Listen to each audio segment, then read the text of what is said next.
Encore un énième biopic américain sur un musicien? Oui, dans la mesure où c'est un film de facture assez classique sur la star du folk aujourd'hui âgée de 83 ans, mais pas complètement non plus puisque Un parfait inconnu choisit un véritable angle thématique et ne s'enfonce pas dans le récit biographique Wikipédia à rallonge. D'une part, le film se limite à une période courte et spécifique, bien qu'emblématique, à savoir de janvier 1961 à juillet 1965, où un énigmatique jeune homme de 19 ans débarque depuis son Minnesota natal seulement avec sa guitare,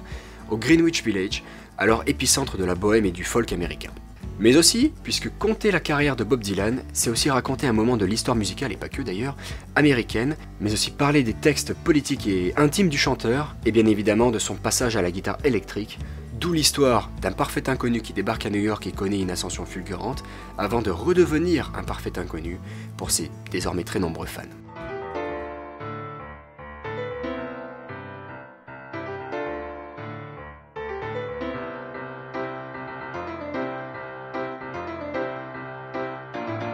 Ce n'est donc pas le biopic le plus audacieux, Todd Haynes avait d'ailleurs signé un biopic sur Bob Dylan avec 6 acteurs et actrices pour l'interpréter, ni le plus innovant des biopics, mais son choix narratif lui procure un véritable intérêt et la réalisation très soignée de James Mangold en fait un film réussi, très agréable et mélodieux. Il y a en effet de très nombreuses chansons tout du long, et pas que de Bob Dylan d'ailleurs, avec les rôles cruciaux de Pete Seeger et Joan Baez notamment. Jouant et chantant son rôle avec un rare mimétisme, Timothée Chalamet impressionne à nouveau en incarnant un Dylan mystérieux, nonchalant et pas toujours aimable. Bien que le timbre aiguisé et nasillard de Dylan ne soit pas exactement rendu, l'acteur disparaît progressivement dans son rôle, pour lequel il a dû apprendre la guitare, tout comme Monica Barbaro et Edward Norton, qui délivrent d'ailleurs d'excellentes performances. Un parfait inconnu se distingue ainsi du précédent biopic musical du réalisateur, Walk the Line, qui était sur le destin du chanteur country Johnny Cash, qui est également présent dans l'intrigue ici d'ailleurs, mais évidemment plutôt vu sous les yeux de Dylan.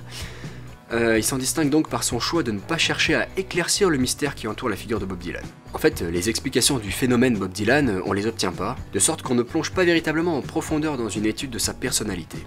Le film raconte ainsi autant Dylan lui-même que l'effet Dylan sur son public et son entourage, comme le montrent les très nombreux regards qui se croisent et s'entrecroisent lors des concerts. C'est l'une des grandes forces du film, la force et l'émotion qu'il donne à ses personnages secondaires, tout aussi importants dans l'intrigue que son protagoniste biographié. Et si le scénario suit certaines étapes inévitables, les rencontres décisives, les succès, les amis et les amours,